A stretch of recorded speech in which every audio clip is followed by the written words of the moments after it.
Muy buenas tardes, bienvenidas, bienvenidos a Casa Árabe, a esta conferencia que hemos llamado Siria, la guerra civil que reconfiguró Oriente Medio, que celebramos gracias a la colaboración del Centro Internacional de Toledo para la Paz, CITPAX, quienes son responsables por tener aquí a Marwan Kabalan, director de análisis político del Arab Center for Research and Policy Studies de Qatar. Lo acompaña Leila Nashawati, profesora de comunicación en la Universidad Carlos III de Madrid y cofundadora del portal Syria Untold, entre otras cosas. Muchos de ustedes conocen bien a Leila, amiga de esta casa también. ¿Por qué hablar de Siria? Porque es necesario hablar de Siria, porque no escuchamos lo suficiente a lo largo del año y solamente aparece Siria cuando hay una crisis espectacular o fuegos artificiales iniciados por Washington, por ejemplo, ¿no? 8 años lleva ya esta guerra y 8 años que han dado forma y cambiado el aspecto, que han reconfigurado Oriente Medio. Durante la segunda semana de octubre ha habido otro importante punto de inflexión.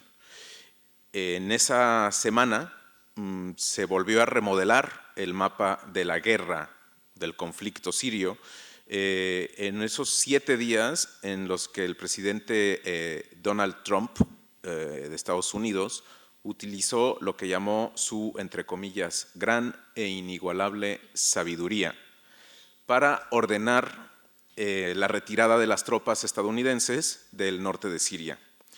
Me temo, y no soy el único, que los instintos del presidente Trump no toman en cuenta las infinitas complejidades de Oriente Medio. Aquella decisión comenzó una cadena de eventos que puso en jaque a un aliado estratégico de Estados Unidos, los kurdos sirios, y abrió una cantidad de oportunidades no solo para Turquía, sino también para el régimen de Bashar al-Assad, de sus partidarios Rusia e Irán, y no lo olvidemos, para los extremistas yihadistas del autodenominado Estado Islámico.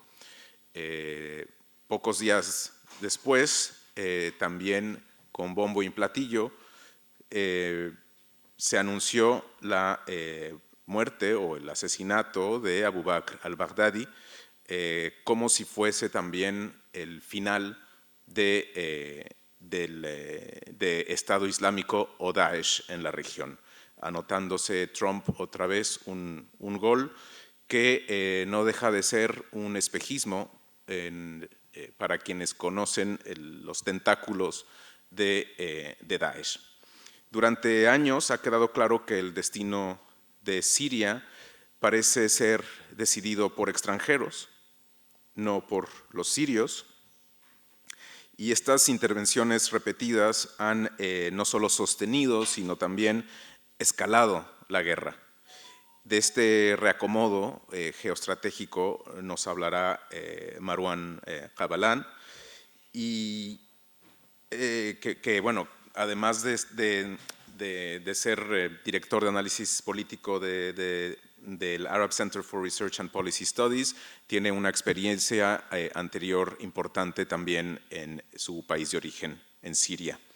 Escribir sobre esta competencia descarnada por la influencia y el poder en Siria debería, sin embargo, comenzar con las víctimas de la guerra. Cada giro del que escuchamos hablar en las noticias o cada apretón del tornillo militar se traduce en auténticos desastres y la mayoría de las veces, si no es que todas, en la muerte de un sinnúmero de civiles. De esa dimensión, sin duda nos hablará Leila Nashawati. Los numerosos vídeos de ese sufrimiento son fáciles de encontrar en Internet, en los telediarios. Debería ser sin duda obligatorio para los líderes que dan las órdenes en Moscú, Washington, Teherán, Damasco o Ankara. Seguiremos como siempre un formato en el que los dos ponentes ofrecerán sus puntos de vista, su análisis, y posteriormente abriremos el turno de preguntas y comentarios para que vosotros podáis expresaros. Sin más, doy la palabra a Marwan Kabalan. اتفضل. Thank you very much, Karim, for this Muchísimas gracias, Karim, por vuestra amable invitación. También quiero dar las gracias a Casa Árabe por ofrecerme la oportunidad de poder hablar de Siria y del conflicto en Siria, que no es nada fácil de abordar como tema, dada la compleja situación en el país. Pero lo voy a intentar durante los próximos 20-25 minutos. Tratar de darle un cierto sentido a mi explicación de este conflicto, que no es fácil de entender sin conocer un poquito de la historia y de la geografía de la región. Por eso, el tener un mapa probablemente nos facilitaría bastante las cosas para ver cómo se ha llegado, hasta dónde se ha llegado en el conflicto sirio. Cuando hablamos de la historia, hay que tener en cuenta las distintas relaciones entre los distintos campos y facciones sectarias dentro del conflicto. A veces se describe incluso la guerra en Siria como una guerra sectaria. Debido a la cuestión kurda, se habla de conflicto étnico entre turcos, kurdos y árabes. Es la complejidad entre las distintas sectas, las distintas etnias y los distintos nacionalismos dentro de la región lo que interviene aquí. La geografía también es muy importante, en mi opinión.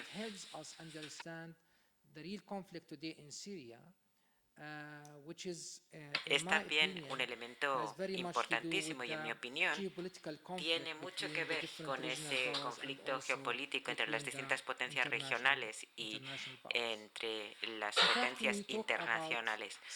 Hablamos de Siria, pero si se mira el mapa, lo que veríamos sería un país, una potencia de carácter medio, un país situado entre países más poderosos. Y me refiero a los países que rodean a Siria. Hablamos de Irak, de Irán, Turquía, Arabia Saudí y Egipto. Miremos Siria. Es un país de potencia media, rodeado de grandes potencias que convergen hacia Siria. Y además recordemos que Siria tampoco es tan rica como, por ejemplo, Irak, que tiene la cuarta mayor reserva de petróleo del mundo, o Irán, que son la mayor reserva petrolífera del mundo, o como Arabia Saudí, la tercera más importante del mundo. Y otros países, claro. Así que Siria se la ve como un país cuya importancia radica fundamentalmente en su posición, en su localización, porque la mayoría de los países que la rodean, Irak, Irán, de hecho, tienen previsto expandirse hacia Siria. Y también tiene la importancia Siria de su situación estratégica en el Mediterráneo. El golpe militar de Siria se realizó en el 1949 y fue apoyado por Estados Unidos, de hecho, para permitir que hubiera un nuevo gobierno sirio para construir ahí un oleoducto y así se podría exportar, que es lo que pretenden hacer, exportar petróleo iraquí hacia el Mediterráneo. Y esa posibilidad de expandirse y exportar a través de Siria siempre ha sido una clave del conflicto. Así que geográficamente Siria les ofrece el acceso a estos países que les permitiría exportar por el Mediterráneo. Y de hecho, el primer golpe militar del país estuvo motivado precisamente por ese interés. El otro elemento, si nos remontamos en la historia, es que existe un conflicto entre estas potencias, sobre todo los tres grandes países árabes, Irak, Arabia Saudí y Egipto, que estaban compitiendo entre sí para ocupar el liderazgo del mundo árabe. Y cada uno de ellos se dio cuenta ya en su momento que si no tenían a Siria de su lado, no iban a poder adjudicarse el liderazgo del mundo árabe. Malcolm Keir, profesor de la Universidad Americana en Beirut, escribió un libro muy interesante sobre la Guerra Fría árabe. También hay otro libro muy interesante de Bakr Sid, la lucha por Siria en los 50, que hablaba sobre todo del conflicto entre estos tres grandes países árabes para controlar Siria, porque, como decía, controlar Siria es muy importante desde hace tiempo ya para cualquiera de los tres para poder controlar el mundo árabe.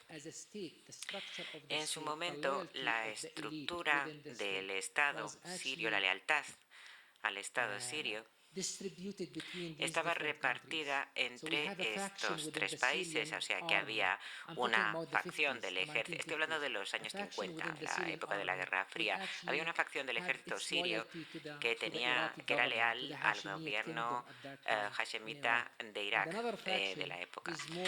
La otra facción estaba más próxima a Egipto y una tercera tenía unos lazos más estrechos con los saudíes, con el rey Saud de Arabia Saudí.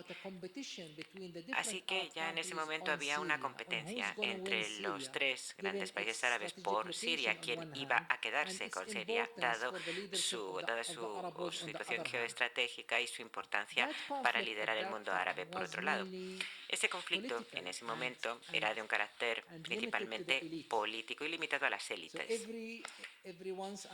Es decir, que de vez en cuando había algún golpe militar, o bien apoyado por Irak, o bien apoyado por Arabia Saudí, o bien apoyado por Egipto, que hacía que la nueva élite gobernara el país para poder responder a los intereses de esa facción que apoyaba al país. ¿De qué se tratara?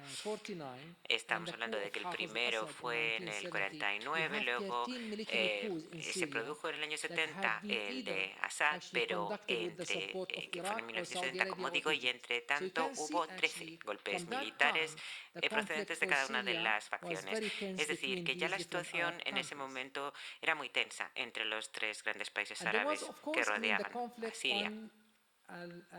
Y luego además estaba también el conflicto en las altas esferas del sistema internacional, es decir, hablamos de Estados Unidos y la Unión Soviética.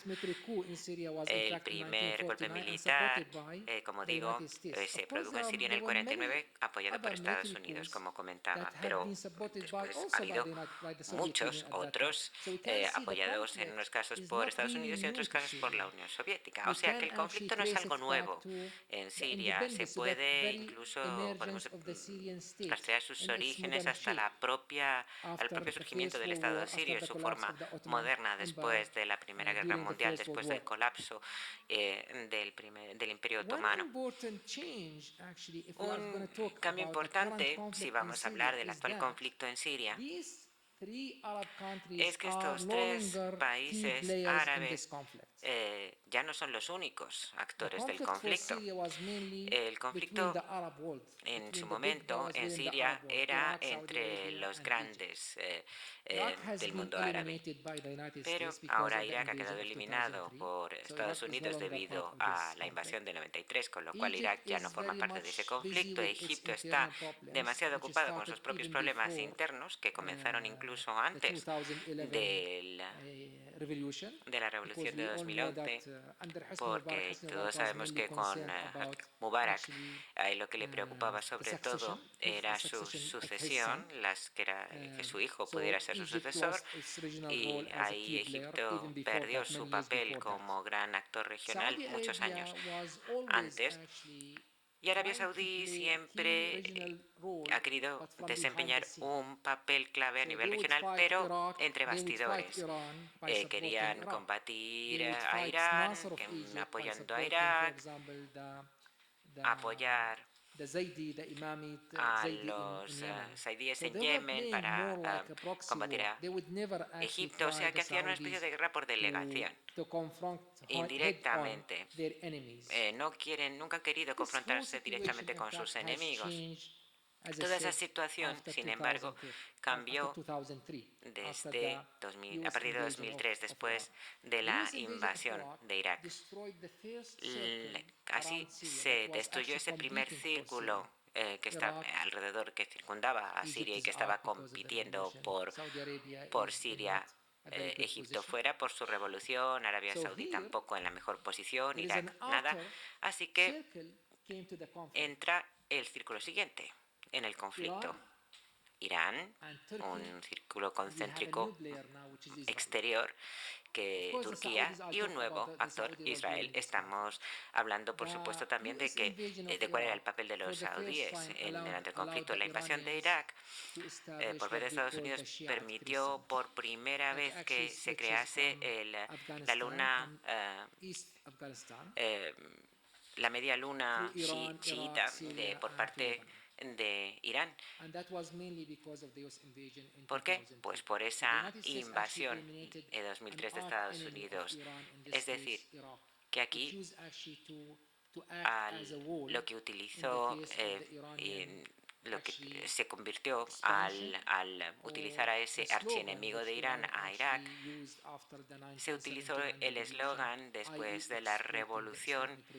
Lo que ellos estaban haciendo, lo que está haciendo Irán, era exportar la revolución musulmana al resto del mundo. La mayoría de las personas piensan que el conflicto de Siria es parte de la primavera árabe. Podría ser, pero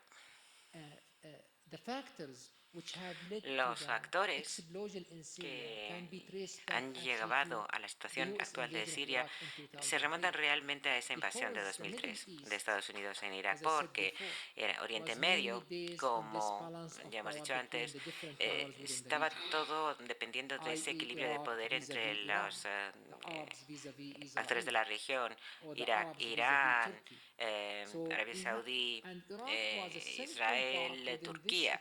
Y aquí, en ese equilibrio de poder, en el Oriente Medio, al eliminar Irak, eso le permitió a Irán expandir su influencia hacia Irak, por supuesto, a Siria, al Líbano, físicamente hablando, geográficamente hablando, y también le permitió a Turquía el erigirse en una potencia regional también.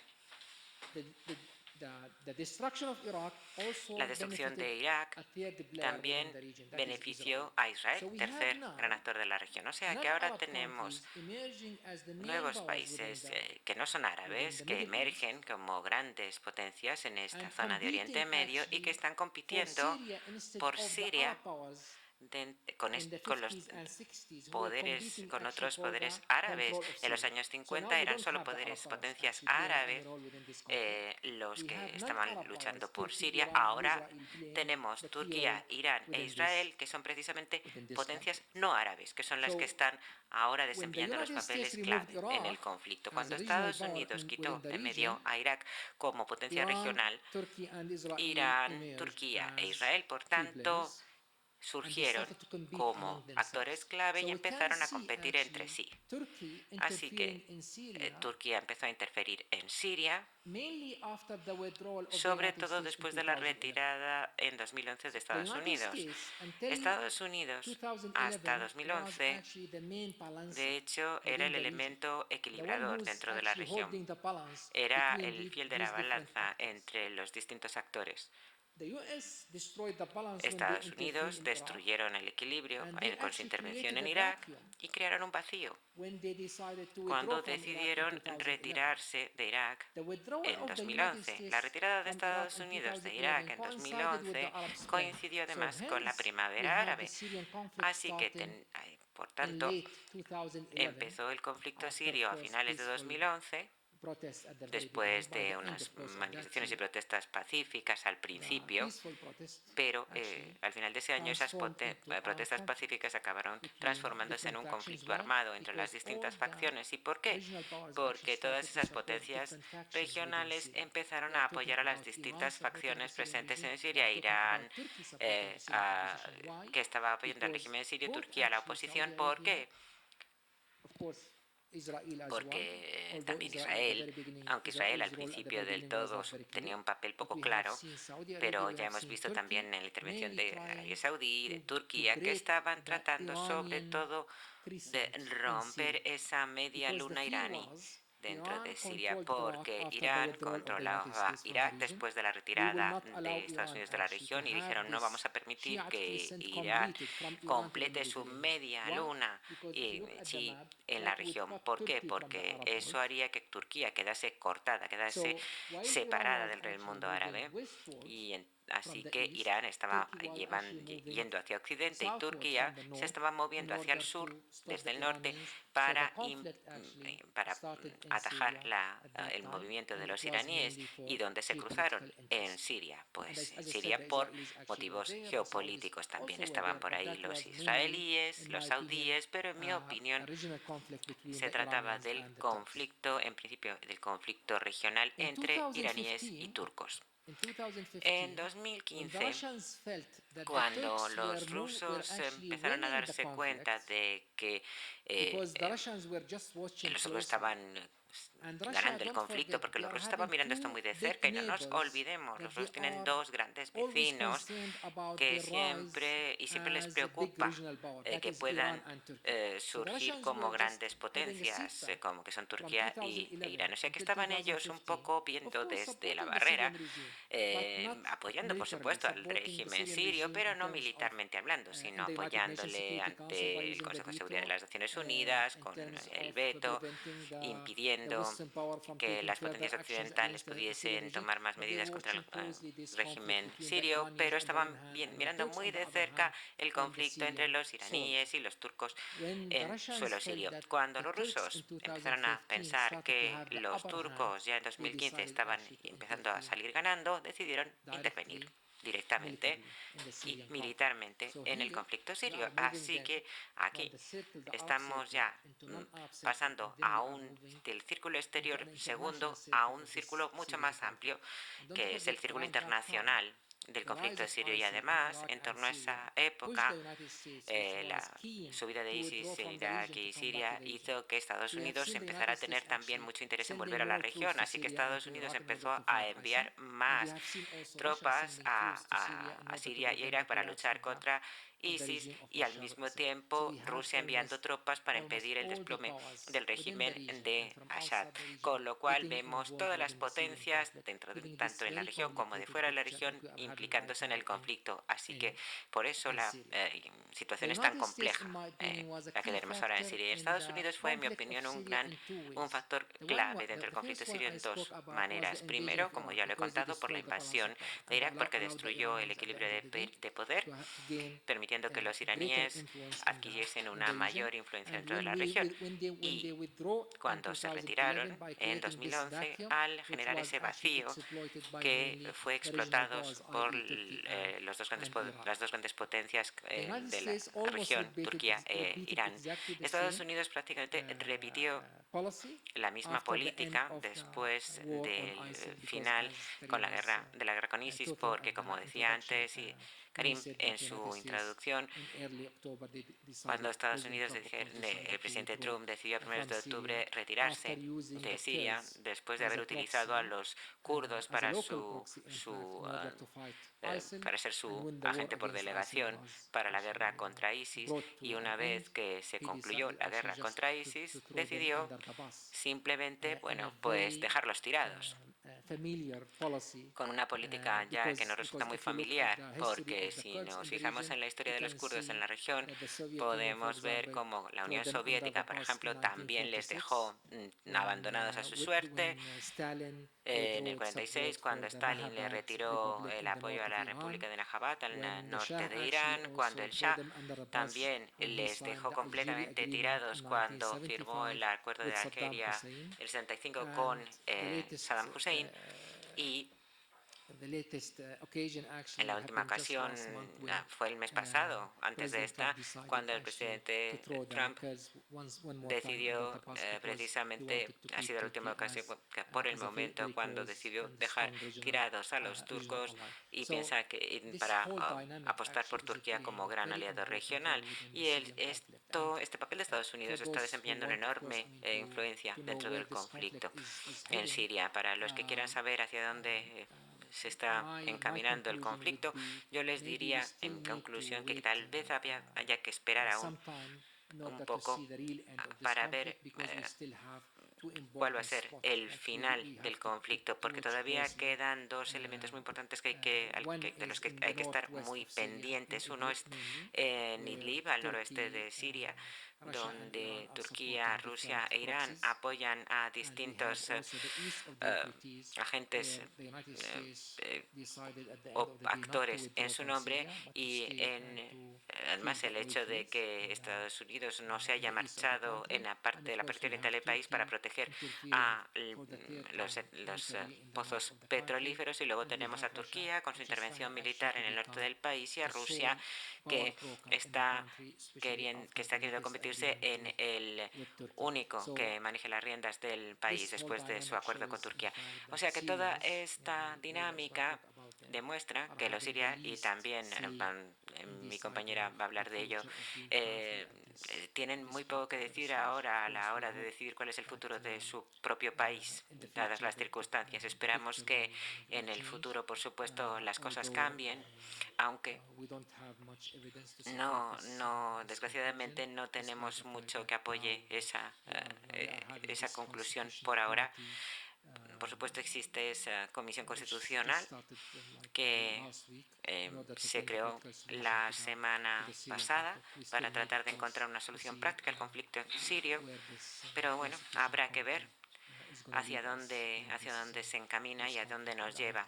Y bueno, con esto ya lo dejo, y más adelante pues quizás pueda responder a alguna pregunta si lo desean, y entrar en más detalles sobre algunos puntos a los que no me he podido referir durante mi presentación. Gracias. Gracias, Marwan. Estoy seguro de que vamos a tener preguntas sobre el tema de ISIS o Daesh, porque existen muchas preocupaciones, creo, en cuanto a si esta amenaza con este gran cambio reciente de posición de los kurdos,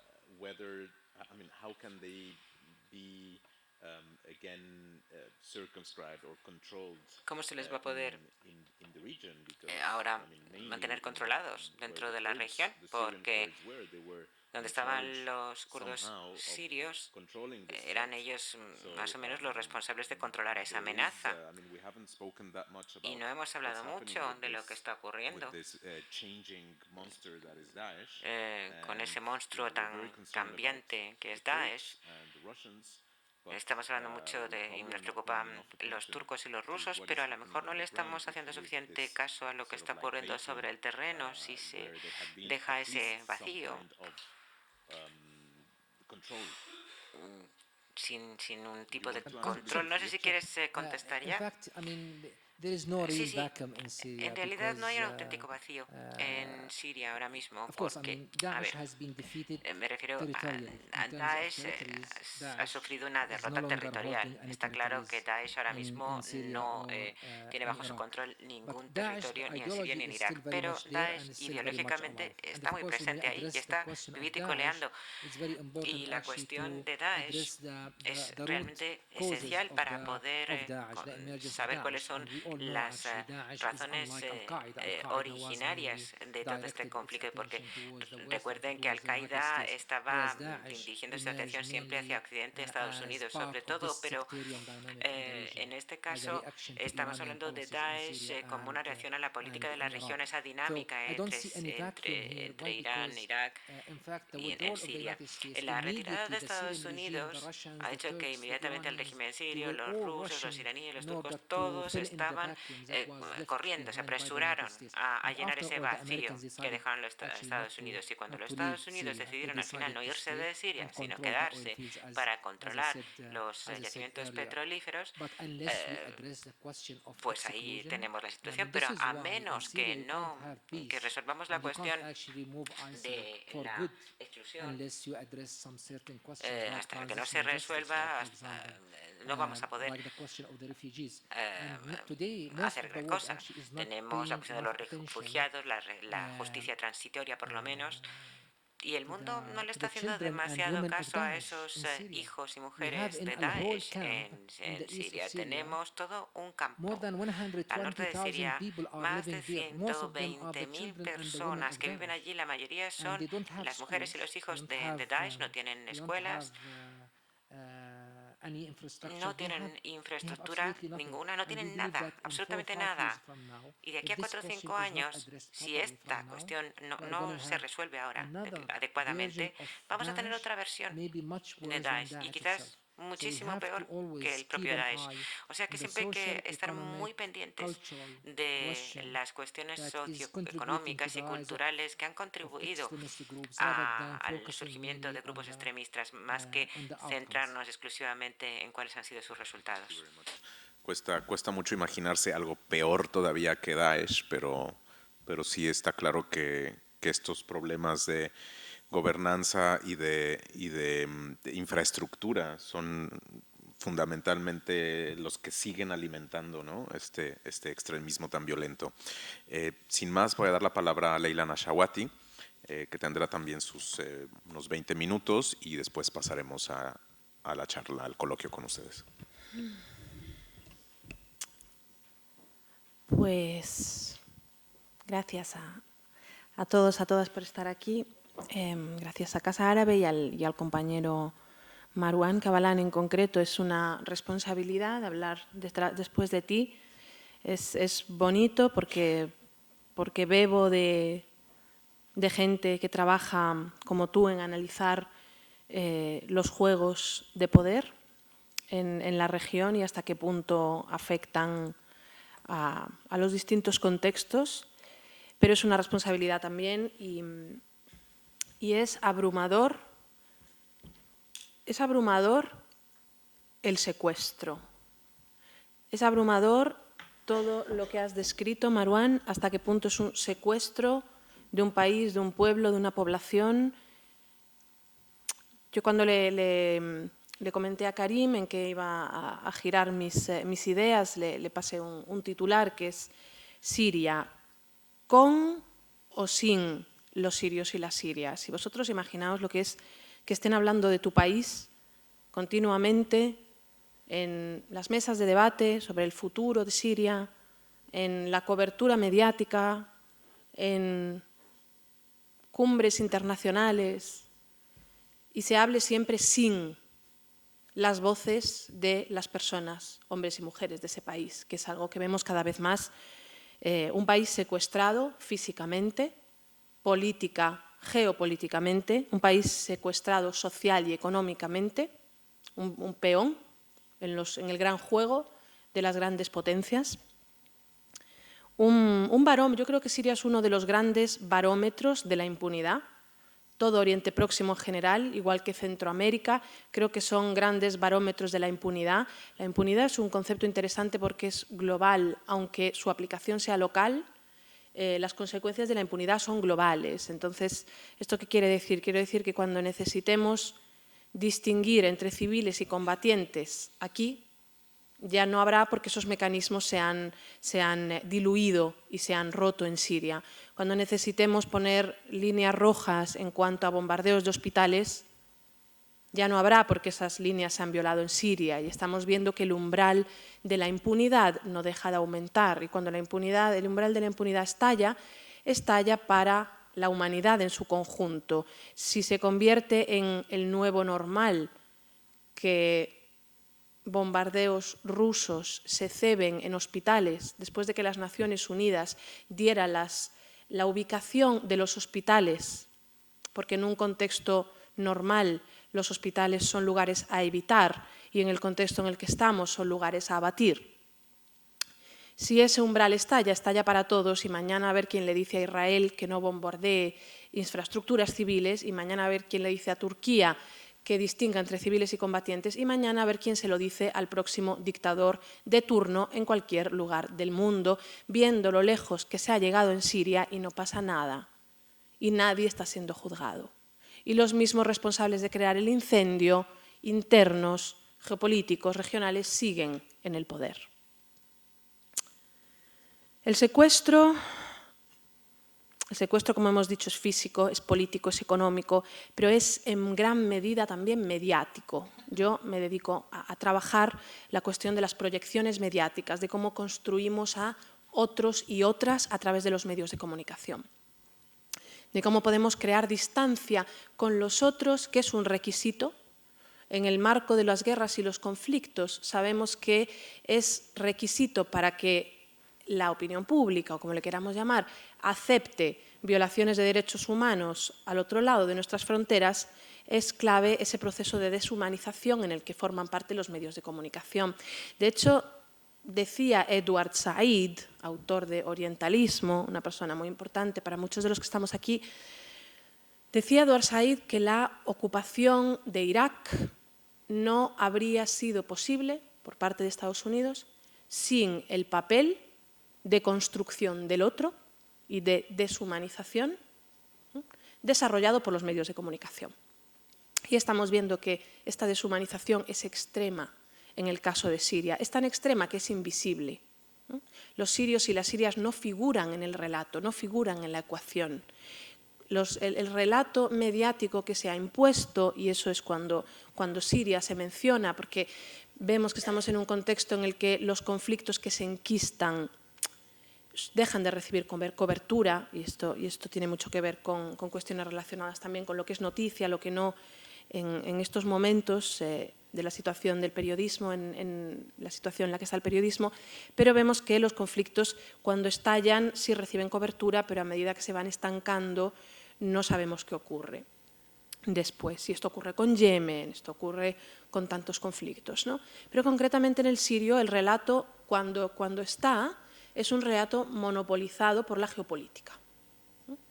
Es decir, sabemos que para entender lo que ocurre en Siria, en todo Oriente Próximo, y yo diría que en otras regiones, pero esta es la que yo conozco, hace falta una triple lente, hace falta un análisis a la vez geopolítico, un análisis regional y un análisis interno, de cuestiones internas que cuando pensamos en España, cuando pensamos en cualquier país europeo, no se nos ocurriría analizar este país, por ejemplo, apelando a otros países solamente, apelando a el papel de otras potencias. Por ejemplo, si pensamos en la Guerra Civil Española, y antes comentaba con el compañero Marouane los paralelismos entre Siria y España, ¿no?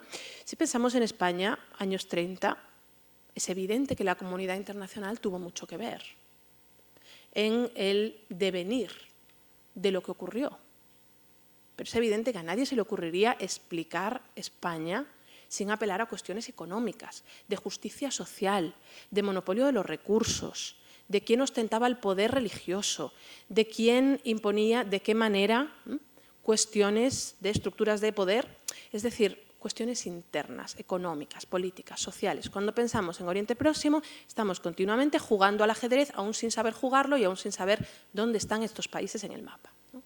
Pero parece que el relato es siempre en clave de dicotomías, que son mucho más fáciles de absorber que la compleja escala de grises de cualquier pueblo, de cualquier sociedad, de cualquier país. Entonces, estamos continuamente en un relato a base de dicotomías. Las dicotomías, como comentaba el compañero, ahora la dicotomía de moda, si me permitís la frivolidad, es los kurdos y los árabes, pero en otros momentos, o casi siempre, son los sunitas y los chiitas. El otro día hablaba yo con un compañero periodista que quiero mucho, me decía, pues Leila, yo me he propuesto esta semana sacar un reportaje sobre Irak y mi objetivo es hacerlo sin mencionar ni una vez las palabras sunita y chiita. Y yo pues me quito el sombrero porque sunita y chiita son categorías que para la mayoría son muy difíciles de manejar a la hora de explicar lo que sucede dentro. Son cuestiones económicas, son cuestiones de quién maneja los recursos, quién busca la hegemonía, ¿no? Entonces, en realidad es más importante hablar de cómo Irán y Arabia Saudí juegan sus cartas para avanzar su control en la región que en cuestiones de confesión religiosa que casi nadie entiende. Sunitas y chiitas, radicales y moderados. Vosotros imaginaos si intentamos explicar España, Cataluña, si me permitís la provocación, en clave de radicales y moderados. Y sin embargo, continuamente dividimos a los árabes en barbudos y no barbudos, ¿no?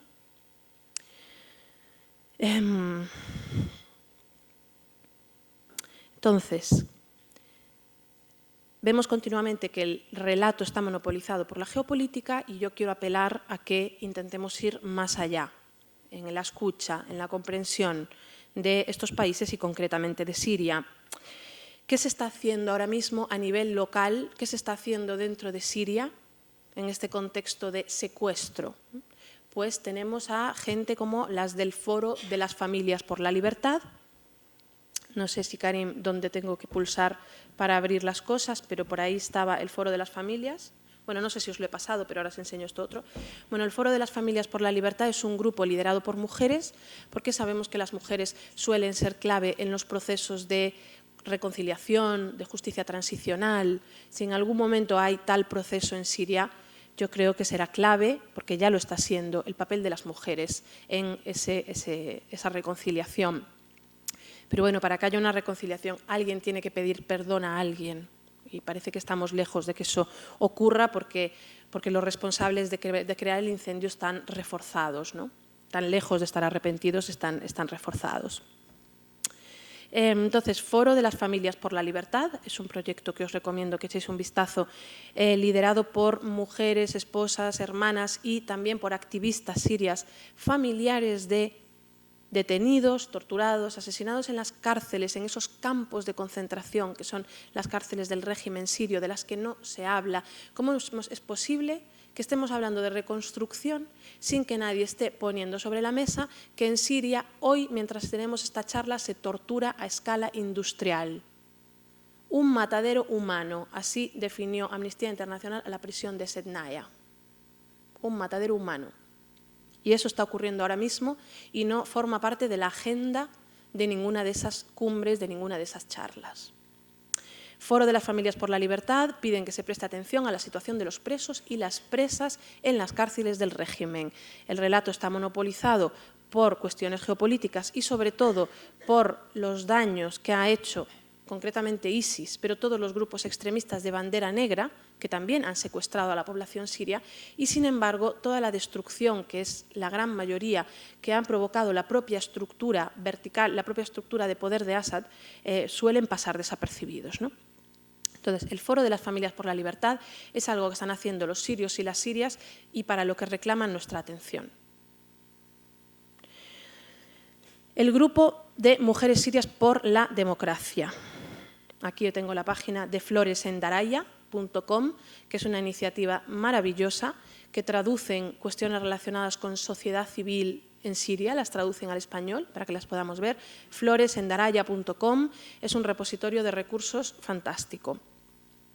Entonces, aquí tienen una pieza en la que explican desde la voz de las mujeres sirias que lanzan a la ONU y a distintas entidades internacionales una batería de medidas muy concretas de cara a pensar en una reconciliación, que es imprescindible para una paz sostenible, ¿no? Y tenemos aquí pues, varias cosas: movimiento político de mujeres sirios.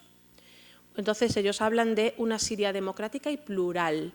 ¿Qué significa la diversidad en Siria? El derecho a regresar ¿a dónde? Porque ahora mismo vemos que es muy común que en los países fronterizos devuelvan a personas sirias a Siria cuando no hay unas garantías mínimas de que no van a ser detenidos o asesinados nada más entrar, ¿no?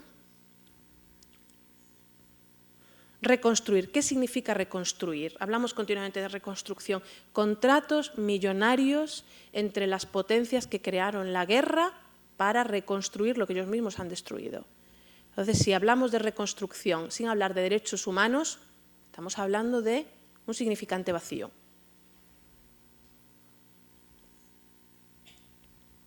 Entonces, echadle un vistazo a las políticas concretas que propone el movimiento político de mujeres sirias. La memoria es clave, la cuestión de la memoria, y esto lo comentaba con Marwan, ¿no? Hasta qué punto, como españoles, como españolas, vemos lo importante que es para un país, para una sociedad, para un pueblo, hacer paz con su historia, hacer paz con su memoria. Porque los fantasmas que no se abordan a tiempo salen luego por todas partes, ¿no? Y boicotean un avance sano hacia adelante, hacia un futuro. Entonces, en Siria la memoria está siendo borrada a pasos agigantados. Es muy difícil ahora mismo encontrar en el relato actual, mediático, en torno a Siria, una referencia a ese inicio de casi un año de manifestaciones pacíficas, de propuestas prodemocráticas, es decir, se ha instalado el relato de sunitas, chiitas, radicales, moderados, Rusia, Estados Unidos, y se pierde el por qué empezó todo esto, cómo empezó todo esto. ¿De dónde venimos? ¿Cuáles son las cuestiones internas, sociales, económicas? ¿En qué medida las potencias regionales han utilizado esas cuestiones internas? ¿En qué medida esas potencias, Rusia, Estados Unidos, principalmente Turquía, Israel, Irán, en qué medida cada una ha barrido en su dirección a costa de las demandas de los sirios y las sirias, ¿no? Entonces, la memoria es clave. A mí es lo que más me importa ahora mismo, porque si no conocemos lo que ocurrió, va a ser muy difícil que podamos hacer paz y cerrar heridas, ¿no? Entonces, de hecho, estoy ahora trabajando en un proyecto con unos compañeros que están por ahí atrás, que si entráis en grupo karame.com, no sé si os puedo enseñar ya aquí también, grupo, estamos empezando todavía la página, pero queremos dedicar esto, Karame significa dignidad en árabe, grupo de estudio, memoria, solidaridad con los pueblos de Siria, Oriente Próximo y Magreb. Es más importante que nunca entender, para no crear esa distancia con los otros, esa distancia que provoca las visiones en clave identitaria, en clave sectaria, en clave religiosa, entender que las motivaciones en general de las personas son universales. Aquí nadie nace para ser chiita, para ser sita, la gente nace para tener una vida digna. Entonces, si no entendemos las razones que llevan a la gente a protestar, sea en Siria, sea en Palestina, sea en Egipto, sea en Líbano ahora, con esas manifestaciones tremendas que piden el fin de la corrupción, que piden una vida digna, en Ecuador, en Chile, estamos viendo que hay una oleada de movimientos anti-establishment en todo el mundo que tienen muchas diferencias, pero tienen en común ese deseo de dignidad al que no están sabiendo dar respuesta las instituciones, las estructuras políticas, los estados, tal y como los entendemos, ¿no? Entonces, os recomiendo echarle un vistazo a esto, y quien se anime y quiera trabajar, ayudarnos a recuperar historias de vida, de memoria, de entender qué pasó en 2011 y cómo ha llegado hasta nuestros días. Estamos acercándonos también a lo que está ocurriendo en Sudán para entender un poco ese pulso, ¿no? Y ponerle nombre y saber describirlo y entenderlo a todo lo que está pasando en la región de Oriente Próximo, pero no solo. Memoria, reivindicación de justicia, gente que continúa, porque la vida sabemos que se abre camino, incluso en las circunstancias más extremas, incluso en estas circunstancias de secuestro absoluto.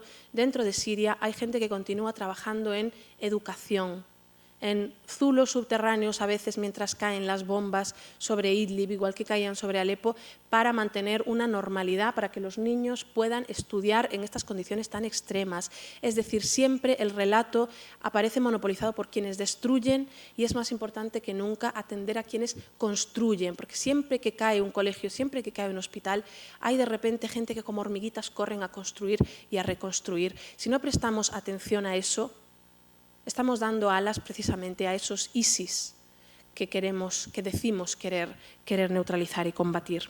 La vida se abre camino, las personas sirias y sirios no son solo víctimas, no son solo peones de este conflicto, son voces, son personas con agencia, que tienen mucho que decir y a las que se escucha poco.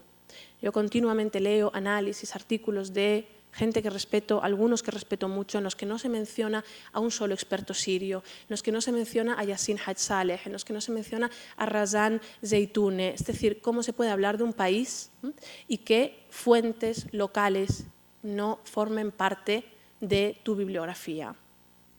Entonces, apelo a quienes trabajéis en la academia, en los medios, en los ámbitos que trabajéis, a rebuscar, porque además hay muchísimas fuentes ahora mismo sirias que están traducidas, empezando por traducciones de la Revolución, Flores en Daraya, son fuentes que están accesibles a todo el mundo. Y mientras caen las bombas y hablamos de geopolítica y hablamos del juego, el gran juego de las grandes potencias, hay gente dentro de Siria que continúa sintiendo la necesidad de expresar, de gritar a un mundo que no escucha lo que está pasando dentro. Y una de esas personas tuve el honor de entrevistarla hace unos días. Entonces voy a poner la canción, ¿te parece? Y hacemos...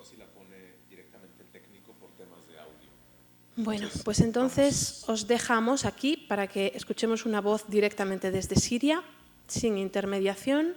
Tenéis aquí también el artículo que escribí con la entrevista, pero unas compañeras, Elena, entre ellas Elena y Elisa, han traducido esta canción, han traducido los subtítulos, así que ya tenemos los subtítulos en español, si podemos ponerla y escucharla. A ver, vamos a ver si...